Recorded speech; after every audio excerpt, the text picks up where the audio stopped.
No importa lo que te detenga, despierta tus sentidos con la fuerza del tigre y el poder de hierbas aromáticas legendarias. Tiger Balm actúa rápido para calmar, revitalizar y restaurar. Siéntete mejor y vuelve a disfrutar la vida con Tiger Balm. Ser podcast.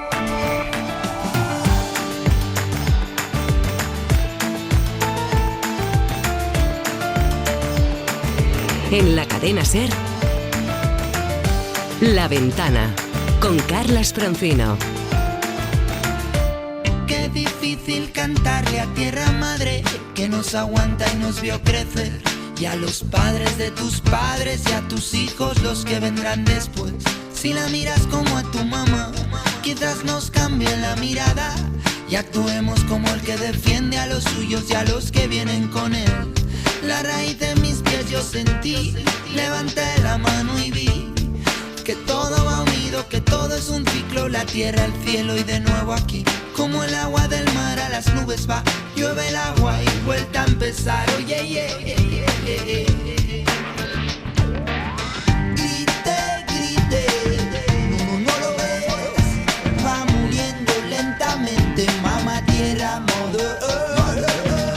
Grite, grite, no lo ves, va muriendo lentamente, mamá tierra, mother earth. No se trata. Hola, buenas tardes. Pues no parece que lo veamos. Y bueno, y que en estos días precisamente, si sigan escuchando voces que niegan lo del cambio climático, la verdad es que se traca. Yo ya sé que otro clima, el político, bueno, y no solo el político, se ha encabronado de tal manera que simplemente mentar la posibilidad de que se firme algún pacto de Estado genera automáticamente reacciones que van desde la burla al escepticismo.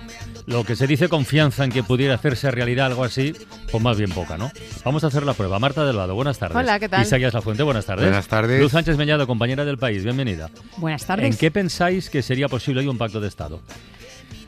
En financiación no, porque es lo más reciente. En que gane España no... el Mundial. Bueno, mira, esa sería una cosa. Sí, yo creo que es el único, ¿no? Que ahora mismo se firmaría por casi todos. Sí. Por Bueno, casi hombre, todo. yo creo que todos. Ahí habría Bueno, unanimidad. Siempre, hombre, siempre hay excepciones. Bueno, Hombre, bueno. Siempre hay excepciones. No, unanimidad no habría. Ya te digo yo que unanimidad Ya, no que habría. hoy ganara ha dicho- España el Mundial. Hoy ha dicho Vox que No. aunque... Yo conozco gente que no quiere que España gane el Mundial, ya está, no pasa nada. Oye, contra gusto no hay disputas. Hoy ha dicho la portavoz de Vox, Insigne, ¿Qué ha que aunque el gobierno mañana presentase una propuesta diciendo viva España, votarían que no. Bueno, Porque es votar que no a lo que diga el gobierno. Son Entonces, si mañana el coherentes. gobierno dice que gane España, seguramente alguien votaría que no. también votarían que no. Madre mía. Bueno, Pedro Sánchez ha puesto un tuit inocente diciendo, animando a la selección y demás, y evidentemente la ola que le ha También, caído también. ha sido impresionante. Bueno, está claro pues que lo del pacto de Estado ahora mismo parece misión imposible o casi imposible, pero si alguien apuesta por esta fórmula, esto va en serio, como posible solución a un problema tan grave como el de los incendios forestales, por cierto, conectado con el cambio climático por su actual dimensión, hay que recordarlo, bueno, pues yo creo que como mínimo tenemos que hablar de ello y darle cancha a quien lo propone, que en este caso es la Real Academia de Ingeniería. ¿Cuál sería la línea básica de su tesis? ¿Por dónde debería ir ese pacto de Estado? Bueno, de entrada por reconocer que el actual modelo, que está basado en la extinción del fuego, ya no da más de sí. Se impondría, por lo tanto, un cambio drástico en la gestión del territorio y del combustible forestal, dicen, para reducir el peligro de los megaincendios, que es en lo que estamos. Megaincendios. El año pasado, por ejemplo, ardieron más de 300.000 hectáreas en España, que es una barbaridad, pero no porque hubiera muchos fuegos por ahí dispersos, no. Hubo pocos, pero enormes. Saludamos a Víctor Resco, catedrático de Ingeniería Forestal y Cambio Global de la Universidad de Lleida, autor del informe donde se contiene esta propuesta de Pacto de Estado y que se titula El problema de los incendios forestales en España, tendencias, impactos y mitigación. Víctor, buenas tardes.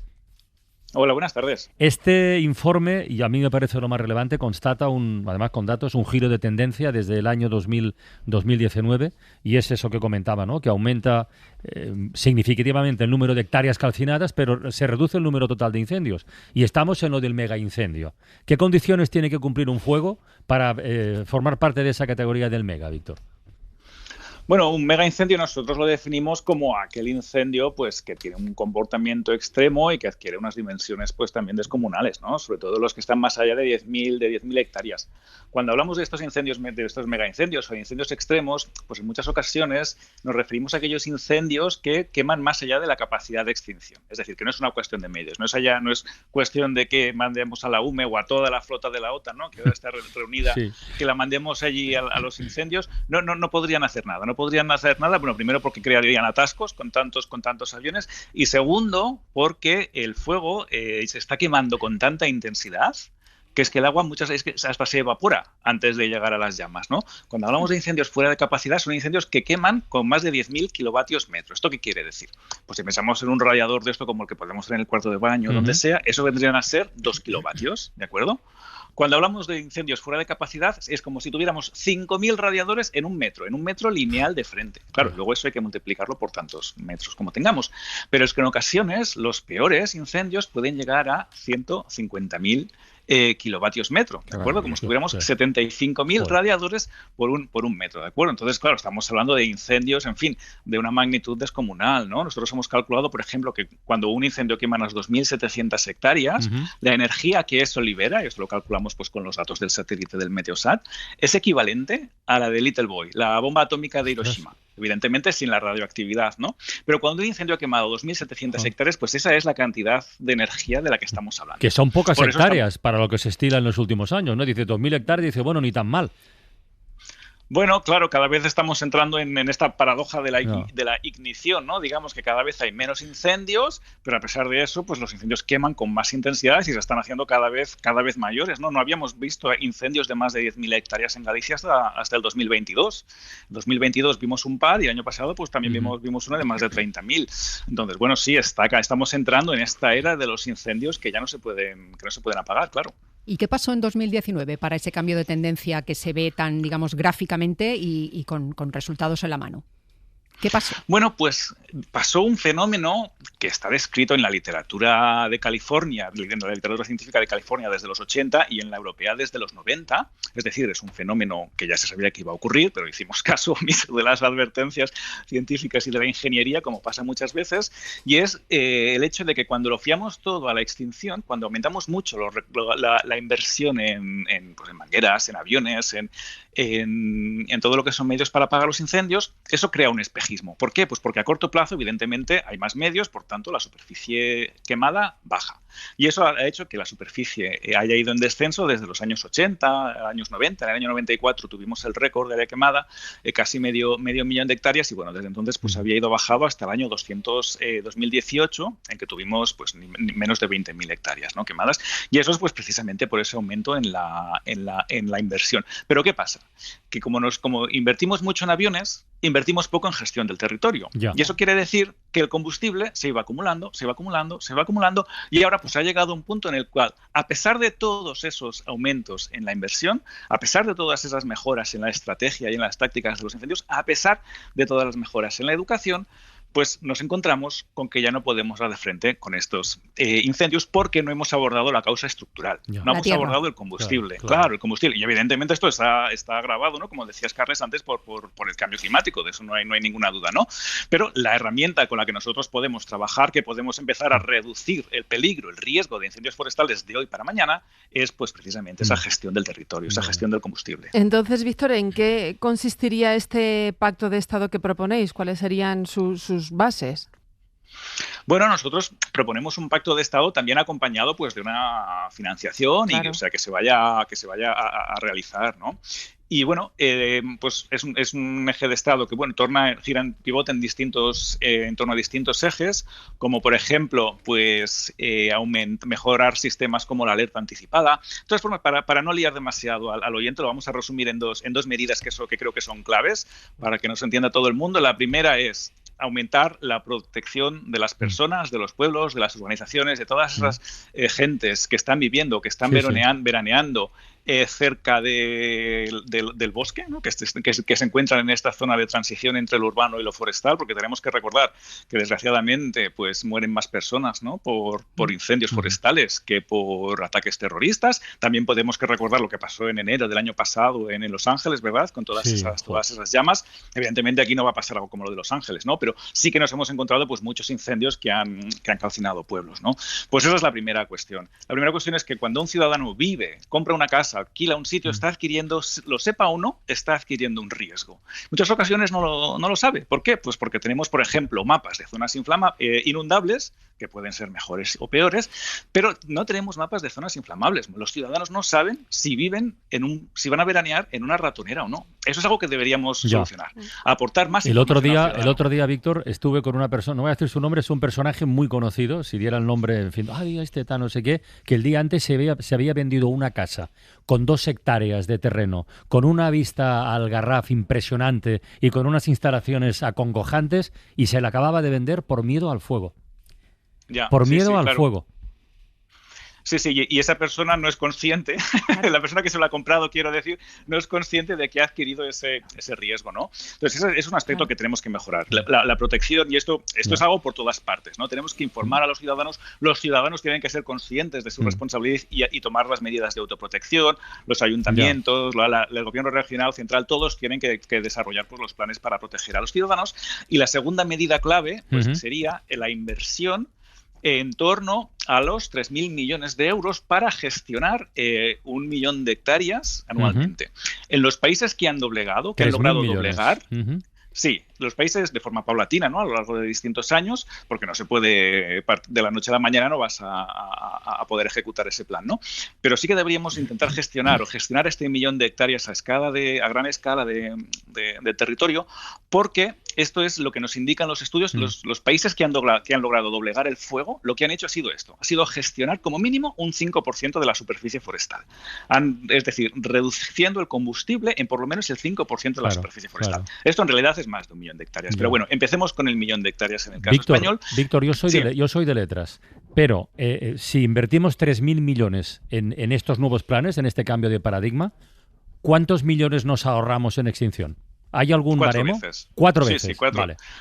Vale. Hay un estudio publicado de hace nada en la revista Science, una de estas revistas así muy emblemáticas, que indicaba cómo en California, por cada euro que se habían gastado en reducción de combustible, en particular utilizando las quemas prescritas, que bueno, es como las quemas estas de los pastores tradicionales, pero tamizadas con la ciencia y la ingeniería, ¿de acuerdo? Unas quemas pues perfectamente controladas dentro de un proyecto de ingeniería. Pues bien, cada euro invertido en estas actuaciones de reducción de combustible disminuye 4 euros las pérdidas que luego vayamos a tener, ¿no? Porque el incendio, pues si no acometes esas actuaciones de combustible, pues primero tienes que pagar a los bomberos, pero segundo luego tienes que reconstruir esas casas, ¿no?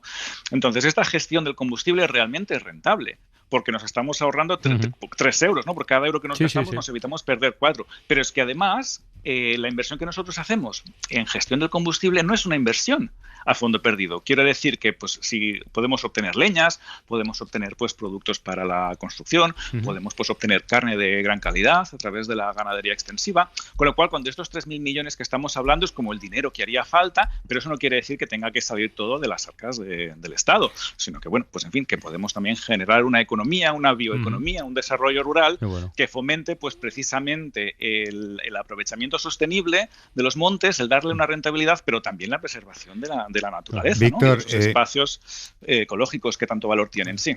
Nos has explicado muy gráficamente la energía liberada por estos fuegos extremos. En cuanto a la regeneración de la tierra, es decir, ¿cuánto tiempo más tarda en regenerarse la tierra víctima de un fuego extremo como este o de un fuego, digamos, normal, entre comillas? Sí. El tiempo de recuperación pues va a depender de la vegetación que tengamos, ¿no? Si tenemos vegetación que es capaz de rebrotar, las encinas pues bueno pueden rebrotar más, luego hay las especies que van a surgir de semilla pues van a tardar un poco más. En cualquier caso, desde un punto de vista ecológico, el fuego no siempre es una catástrofe. Por ejemplo, las zonas donde más lobos vemos son zonas que han quemado con alta intensidad. ¿Por qué? Pues porque luego pueden ver mejor a sus presas, ¿no? Como van a cuando hay un incendio, al cabo de poco empieza a crecer la vegetación, ¿no? Al cabo de semanas, cuando empieza a llover, empezamos a ver ya verde por allí. Y de hecho, pues a los grandes carnívoros, el oso también, ¿no? Un omnívoro, también pues prefiere estas zonas que han ardido con alta intensidad. Lo que pasa es que el incendio, pues a algunas especies sí que les puede afectar negativamente, el urogallo, por ejemplo, pero de forma general no debemos considerar al fuego como una catástrofe, ¿no? Y si me permites una puntualización... Pero que tiene que estar bajo control, sí, ¿verdad? Tenemos que controlarlo, ese es el reto. Claro, y cambiar un poco el chip, en el sentido de, en lugar de pensar de restaurar lo que está en negro, pensar de restaurar lo que está en verde. Es decir, gestionar el bosque antes de que se queme, hacer estas obras de restauración, porque además cuando tenemos tanto abandono rural, en fin, se homogeneizan mucho los paisajes, se homogeneizan mucho los hábitats, y hay muchas especies que desde el punto de vista de la biodiversidad pues también sufren, ¿no? Aparte de los impactos sociales y económicos.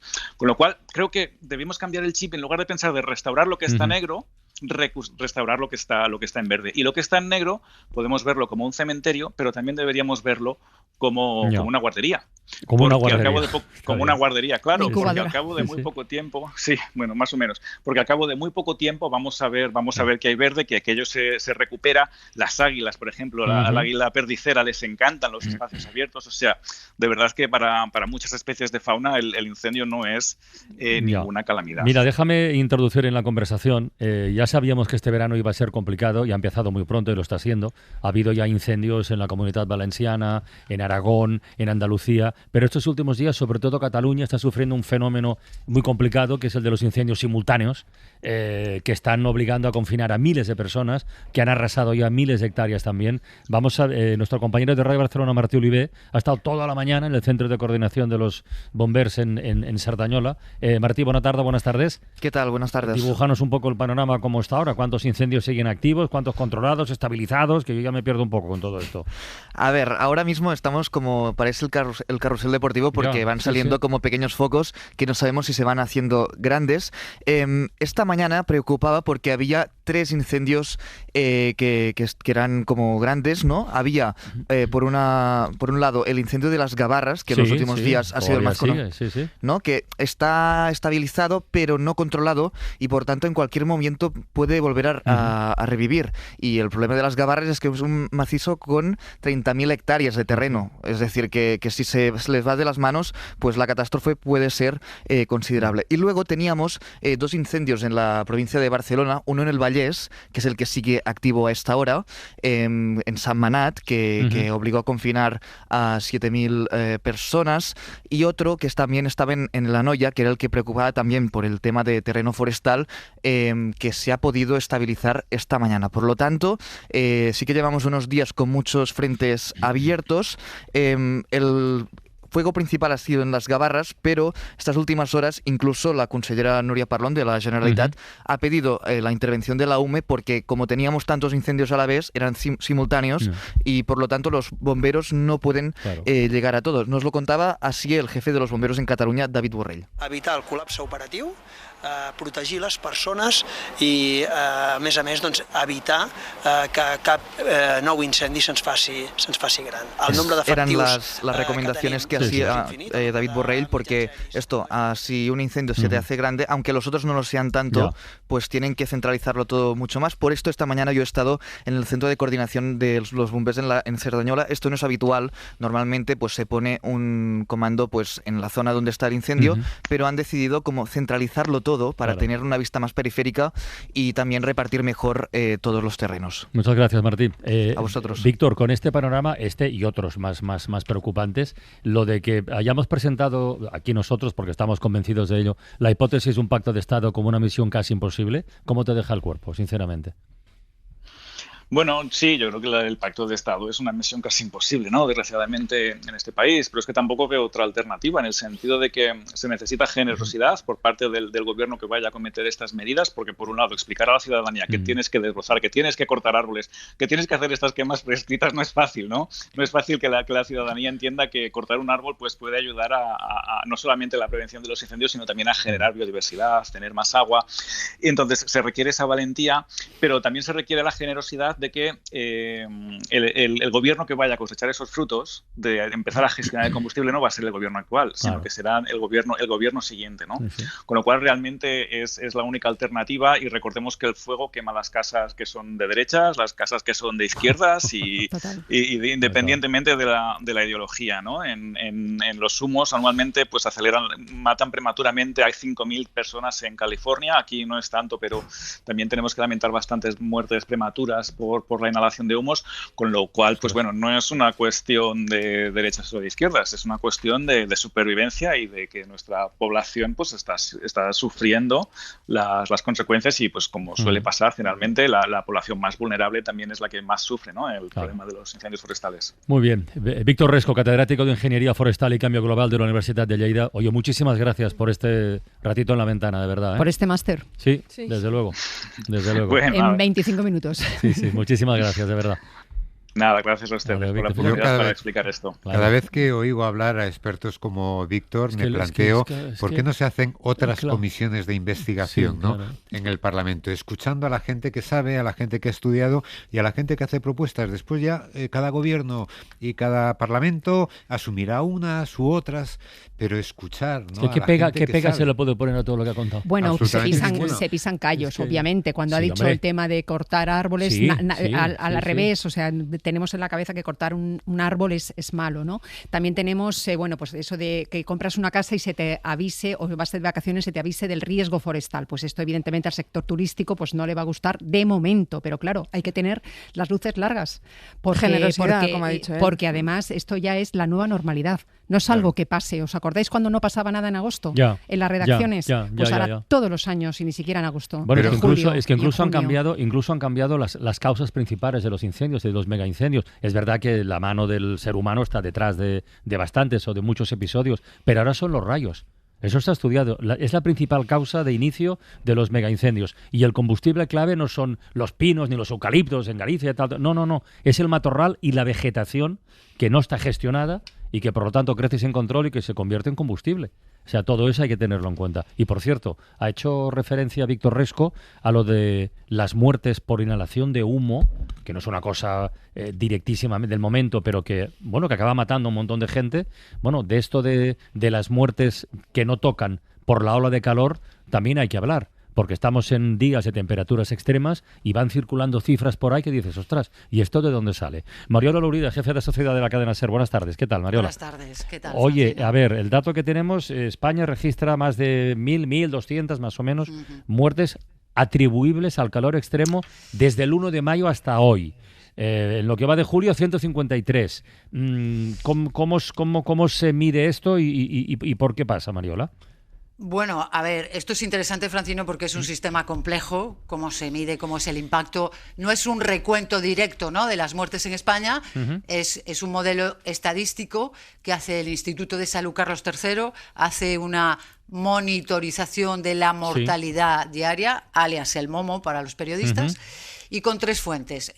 Una, las defunciones que remiten diariamente los registros civiles, las temperaturas que da la EMET por provincias y los datos demográficos por edad del INE en cada territorio.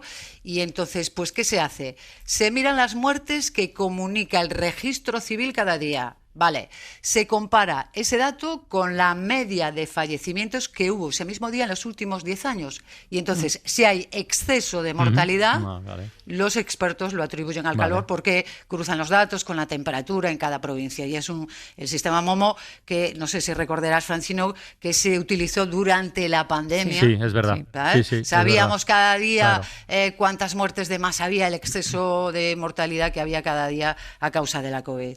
Oye, ¿y por territorios, por comunidades, hay diferencias o es una cosa más bien uniforme? ¿Cómo va esto? Con este cálculo, con este modelo de cálculo. Mira, en la parte norte de España es donde más afectó, el número de muertos afectó sobre todo en el mes de junio, que, en fin, hubo casi 1.000 fallecimientos. De momento es el mes donde más hubo, de momento, porque se anuncia una tercera ola de calor, claro, para la próxima semana, y donde más afectó en el norte de España.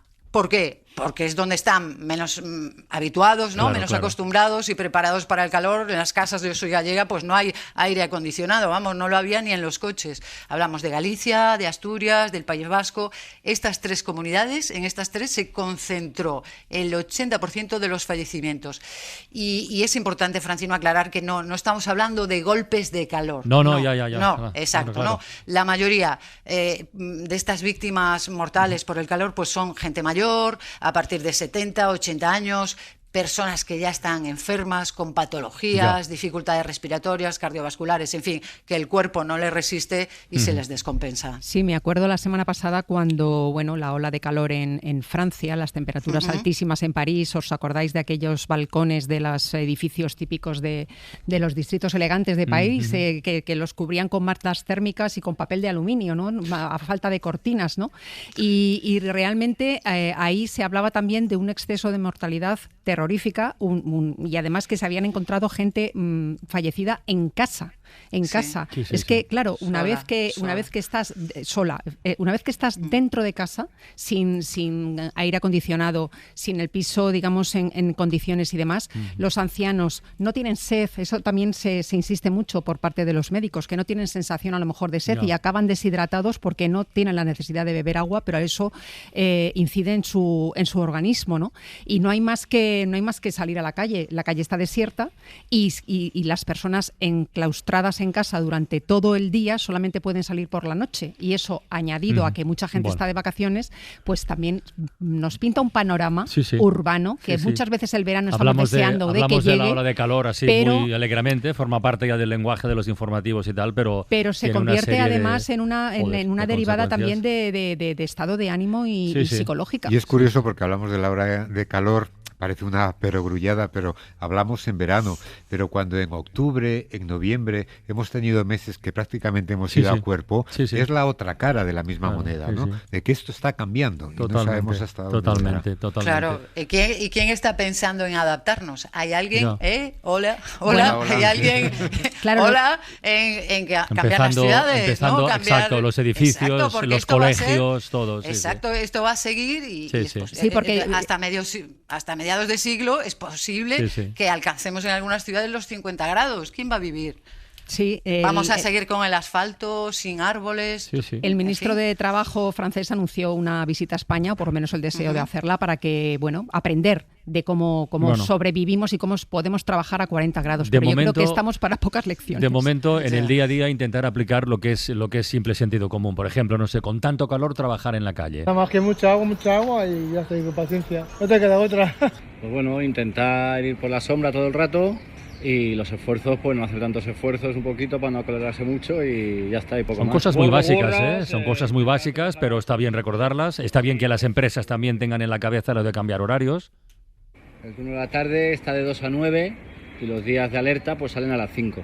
Normalmente siempre tenemos lo que es mediados de julio y agosto, tenemos la jornada intensiva, que se supone que es cuando viene la ola de calor, pero... Y cuando estás en casa, pues como buenamente puedas. Pues bastante mal, porque estoy a tope con el aire acondicionado, pensando cómo me va a llegar la energía. Yo este año tengo aire. Hay que pensar en la factura porque entonces si no enciendes el aire. Ducha 2-3 veces al día, agua fría, antes de ir a dormir, a levantarme y al salir del trabajo. Estoy en casa todo el tiempo, no me provoca salir, no quiero hacer absolutamente nada. Total, que con este panorama, la palabra del día o de estos días no puede ser otra que hola, sin H. La palabra del día, con Isaías Lafuente. Pues mirad, hola forma parte de la primera oleada de palabras que se registró en el primer diccionario de la Real Academia en 1737. Entonces nombraba la porción de agua que se mueve elevada sobre la demás superficie, pero también recogía ya el diccionario otros usos metafóricos. Una ola era un suceso atropellado y violento, y una oleada, su sinónimo, un movimiento impetuoso de gente producto de su estado de ánimo. Hubo que esperar casi 200 años para que en 1914 se recogiera la acepción que más manejamos en estos días, el fenómeno atmosférico que produce la variación repentina de temperatura en un lugar determinado. En esa época no se hablaba todavía de cambio climático, pero lo que hoy llamamos ola de calor para los académicos de entonces era una ola de fuego, gráficamente. En aquel primer diccionario se decía que ola era una voz de evolución latina, venía del unda latino, que dio onda en castellano, y tenía todo el sentido. Hoy el diccionario nos dice que es una palabra de origen incierto, y en medio ha habido etimólogos que han situado su raíz en el francés o en el árabe, idioma en el que aula era un remolino o una agitación del mar. Son dudas razonables sobre la evolución de la lengua, como la lengua dudó en su evolución al principio. Por ejemplo, durante casi un siglo, el saludo hola podía escribirse con o sin H. Desde 1803 la cosa cambió y un alumno que escribiera hola sin H se arriesgaba a un suspenso seguro, ya que en la revisión del examen el profesor de lengua le respondiera a lo Sabina con un hola y adiós. No importa lo que te detenga, despierta tus sentidos con la fuerza del tigre y el poder de hierbas aromáticas legendarias. Tiger Balm actúa rápido para calmar, revitalizar y restaurar. Siéntete mejor y vuelve a disfrutar la vida con Tiger Balm. La Ventana con Carlas Francino.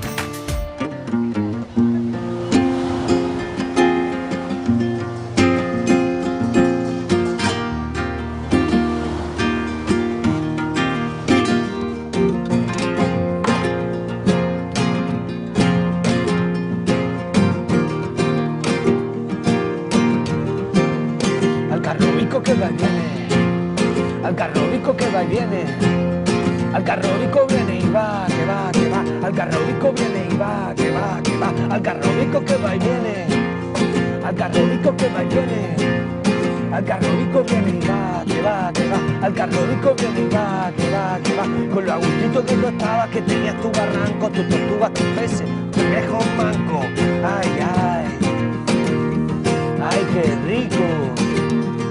Los periódicos que vino me lo están contando, los políticos hinchando los huevos tocando, ¡ay, qué rico! ¡Ay, qué rico el algarrobico! Esto que suena es una canción satírica de un grupo que se llama Atajo Parejo, que se titula la canción Un hotel con vistas, es de hace un montón de años, y está hablando del algarrobico. Creo que el gran símbolo del urbanismo desenfrenado en España, ese mastodonte de hormigón de 21 plantas en pleno Cabo de Gata, construido de forma ilegal, que tiene un montón de sentencias acumuladas para que sea demolido, derribado de una vez y que no hay manera. Bueno, pues hoy, noticia importante, por fin el Ayuntamiento de Carboneras ha anulado la licencia de obras concedida en el año 2003, que ha llovido desde entonces, y ahora esto acerca muchísimo la posibilidad de que desaparezca esa anomalía de un paisaje tan especial como aquel. Radio Sevilla, Mercedes Díaz, buenas tardes, ¿qué tal? Hola, buenas tardes. Claro, llevamos 2 décadas con esta historia del algarrobico. Yo es que ya no me acuerdo ni de cuándo empezó. Ha sido un pleno extraordinario el de hoy, ¿no? Sí, y por mayoría absoluta, afortunadamente con 7 votos a favor y 4 concejales ausentes, el Pleno del Ayuntamiento de Carboneras ha declarado nula la licencia de obras que concedió a Zata del Sol hace 23 años para que levantara un hotel a pocos metros de la playa, a 14 metros, en el Parque Natural de Cabo de Gata. Los 4 concejales que se han ausentado son 2 socialistas expedientados y 2 no adscritos. Así que 5 años después, el Ayuntamiento lo que ha hecho hoy es cumplir una sentencia firme del Tribunal Superior de Justicia de Andalucía. 5 años también han tardado los jueces en decidir que si el Ayuntamiento no cumplía y anulaba la licencia, ellos, los magistrados, lo harían de oficio, porque eso lo solicitó hace años el abogado de Greenpeace y de Ecologistas en Acción, y lo han pedido hace unas semanas el Gobierno y la Junta de Andalucía. Salvador Hernández es el alcalde de Carboneras. Vamos a seguir atendiendo las resoluciones judiciales y esperamos y deseamos que el hotel del Algarrobico, el culebrón del hotel del Algarrobico, termine cuanto antes y termine de la mejor manera posible para el pueblo de la...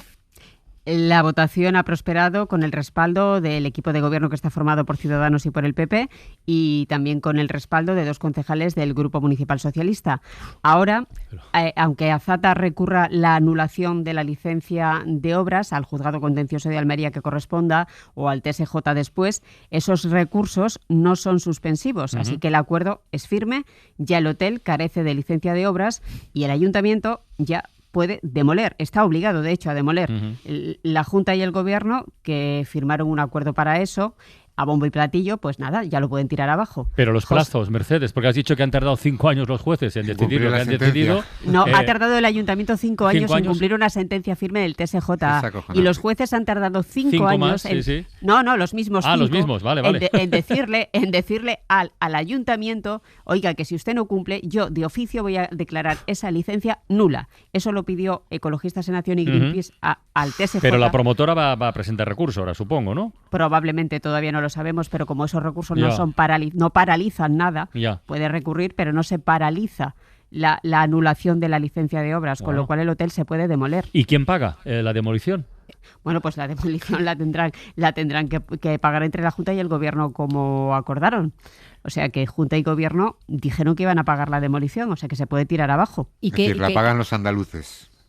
Bueno, los andaluces llevan pagando 23 años que una mole de hormigón se encuentra a 14 metros del mar en el Cabo Natural en el Parque Natural de Cabo de Gata. Una licencia de obra y un hotel que preveía más de 400 habitaciones, quiero recordar de memoria. ¿Y qué hay detrás de la insumisión de estos concejales y de este ayuntamiento? Porque, claro, evidentemente el beneficio económico y del pollo en el grupo socialista. ¿Qué hay detrás? O sea, eso de Mantenella y no de Endaya. ¿Qué hay detrás de 20 sentencias firmes que han dicho que eso es ilegal? Si yo lo digo sin decir que según alguien, pues puedo buscarme un serio problema.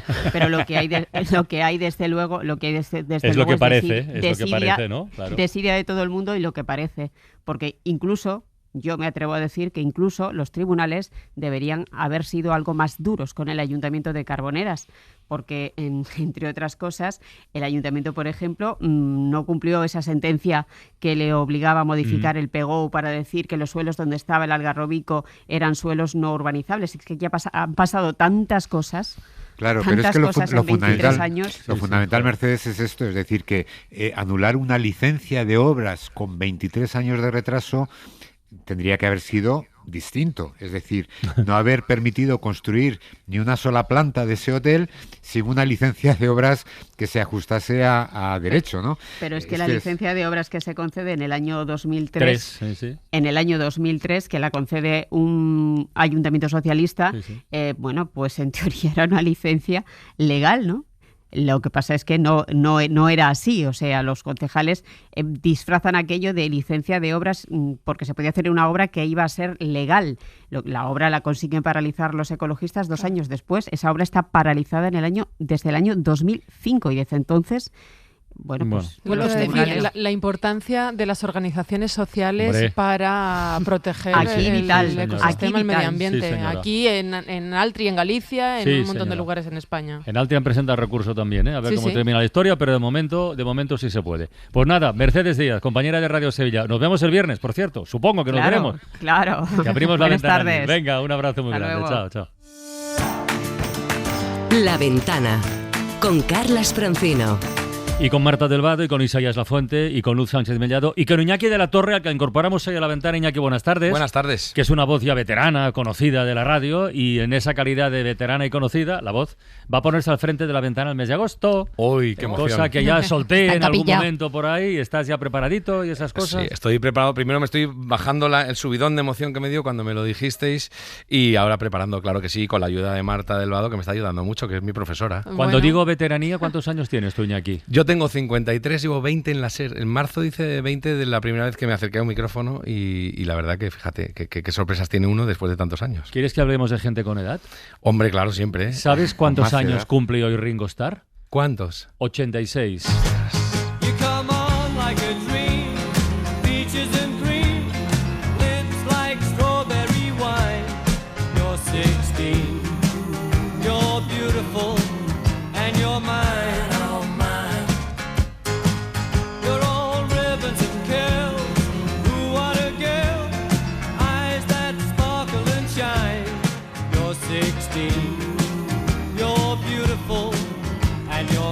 Aunque le cante a los 16, él tiene 86 y ahí sigue dando guerra al tío, ¿eh? Bueno, como tantos otros grandes músicos, los Stones, su compañero de los Beatles, McCartney, todos esos.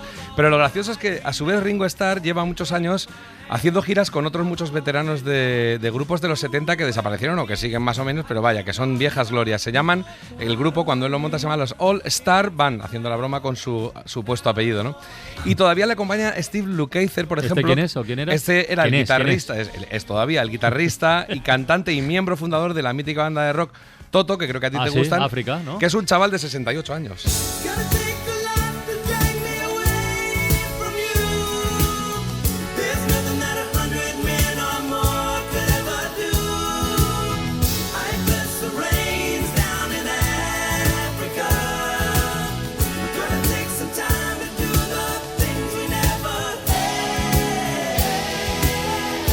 O sea, que Toto y yo somos de la misma quinta. Bueno, sí, exactamente, de la misma igual. quinta, exactamente. Uno de los fundadores, el Steve Lukather. Y luego en el grupo va cambiando cada año, va trayendo viejas glorias, también algunos se le van muriendo, porque por ejemplo estuvieron, sí, claro, es que fíjate la edad que tiene él, ya lo has dicho. Pues han pasado miembros de The Band, que era el grupo aquel que acompañaba a Bob Dylan en la mejor época. Sí. En fin, se han quedado por el camino bastantes, los va cambiando porque también ellos van teniendo sus trabajos por otros lados. Y por ejemplo también estuvo en ese grupo algunas veces, porque entran y salen, un chaval de 76 años llamado Roger Hodgson.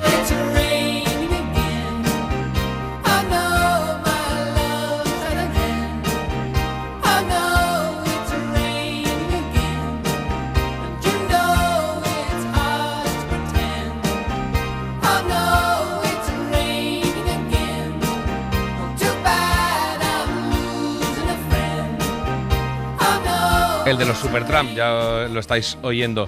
Pero no solo están en marcha aún octogenarios internacionales como los Stones, como Patti Smith, va a venir también Tom Jones a tocar dentro de poquito aquí a Madrid. Noches del Botánico, sí, sí. Patti Smith, ya digo, tiene 79 tacos, o sea, es alucinante y ahí sigue. En España también tenemos viejos rockeros que no lo dejan ni aunque les prometas aire acondicionado gratis.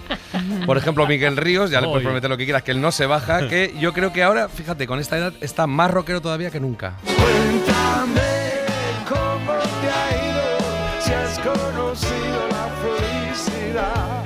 Cuéntame cómo te ha ido, si has conocido la felicidad.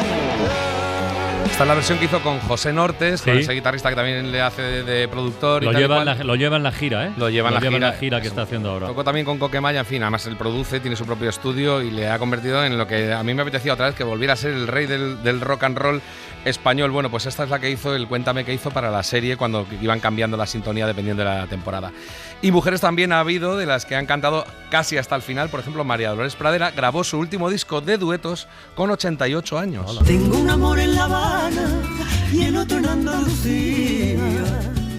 No te he visto yo a ti, tierra mía, más cerca que la mañana que apareció en mi ventana. Mira. De La Habana colonial, Cádiz, la catedral, la viña y el mentidero, y verán que no exagero. Estas son las habaneras de Cádiz que la está cantando con nuestra amiga Pasión Vega, que estuvo con nosotros en Baena, ¿te acuerdas? Aquel programa. De todas formas, esto de llegar hasta el final, hagas lo que hagas, depende. El otro día le preguntaban a Aymeric Laporte en una entrevista si se imaginaba como Cristiano jugando a los 40 años y dice, ni loco. Ni loco. vamos, ni loco, ni harto de vino. Acuérdate lo que decía María Dolores Pradera, que la invitaron a un concierto a cantar cuando ya estaba medio retirada y por la noche sale, saluda y dice, gracias por esta invitación y además me alegro de estar fuera de casa porque es la primera vez que salgo los últimos años a esta hora de la noche sin ser para ir a urgencias. La pobrecita tenía ese humor porque tenía, ya te digo, un montón de años. Y ya que oímos cantar sobre La Habana, es bueno que recordemos a la gran Omara Portuondo, que conocimos por Buenavista Social Club, que tienen ahora mismo 95 años y a la que recordamos cantando con otro hombre que murió nonagenario fumando puros todos los días y que estaba en activo con Pai Segundo. ¿Qué te importa que te ame si tú no me quieres ya? El amor que ya ha pasado no se debe recordar. Fui la ilusión de tu vida, un día lejano ya. Hoy represento el pasado, no me puedo conformar. Y hoy precisamente que el gobierno ha aprobado el proyecto de ley para evitar las suplantaciones de voz y de cara a base de inteligencia artificial, si han empezado ya los trámites, les diría que llegan tarde porque el ser humano ya era capaz antes de copiar voces, de clonarlas. Hace pocos años pillaron a la discográfica de Michael Jackson lanzando canciones supuestamente inéditas cantadas por el imitador Jason Malachi y lo clavaba.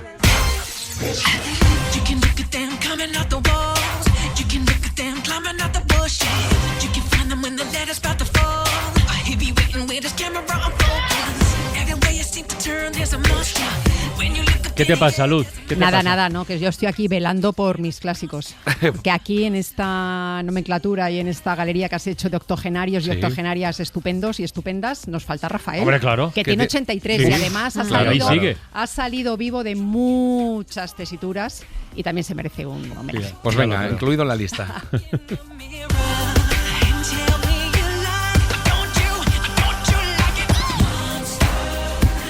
Ay, esto de la suplantación de voces, de verdad. Buah.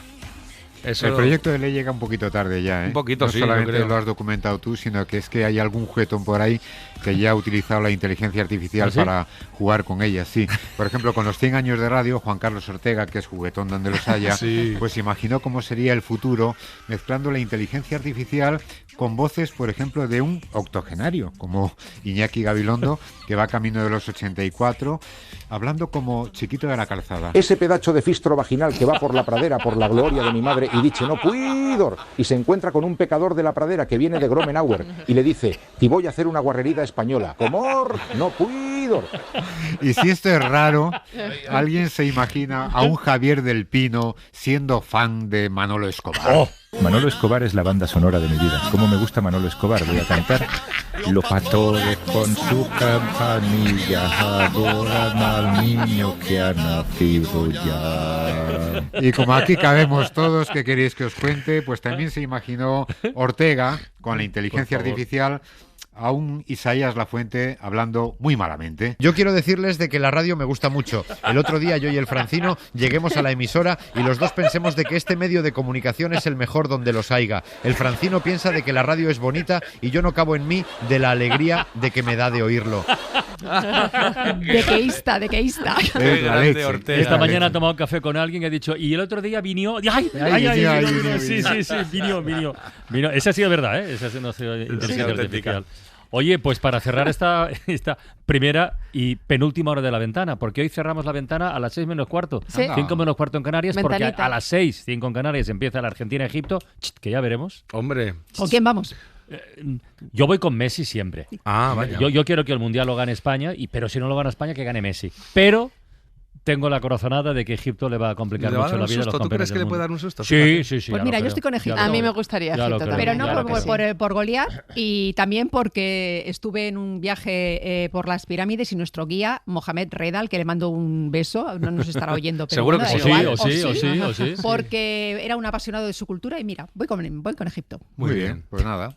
A nosotros nos han fastidiado el viaje de vuelta de Sevilla, porque nos va a pillar el partido en el tren. Mira que nos gusta abrir la ventana por ahí con oyentes, presencial y tal, pim pam pum, pero nos pilla. Sí, si el AVE tuviera un servicio de internet o de wifi, de lo que sea, para poderlo ver, la radio sí, pero coño, está bien poderlo ver el partido, ¿no? Hombre, no, y en esas pantallas, el otro día el España-Austria, yo creo que vi de la primera parte en el tren que venía desde Tarragona, creo que vi 7 minutos. Sí, nada, así sumados en cortes, pero bueno, pero estamos encantados de abrir la ventana en Sevilla el viernes en la Casa de la Provincia para contar una historia además que tiene que ver con el inminente 90 aniversario del golpe de Estado que dio comienzo a nuestra guerra civil. Pero eso será el viernes. Hoy de momento terminamos esta primera hora y decimos adiós a Luz Sánchez Mellado, como ya no te veré la próxima semana. Bueno, hasta la vuelta al cole. Sí, hasta la vuelta al cole. Isaías y Marta hasta mañana. Buen verano. Iñaki, tú te veas también, ¿no? Sí, yo me voy un ratito. Pues mañana más. Para no perderte ningún episodio, síguenos en la aplicación o la web de la SER, Podium Podcast o tu plataforma de audio favorita. No importa lo que te detenga, despierta tus sentidos con la fuerza del tigre y el poder de hierbas aromáticas legendarias. Tiger Balm actúa rápido para calmar, revitalizar y restaurar. Siéntete mejor y vuelve a disfrutar la vida con Tiger Balm.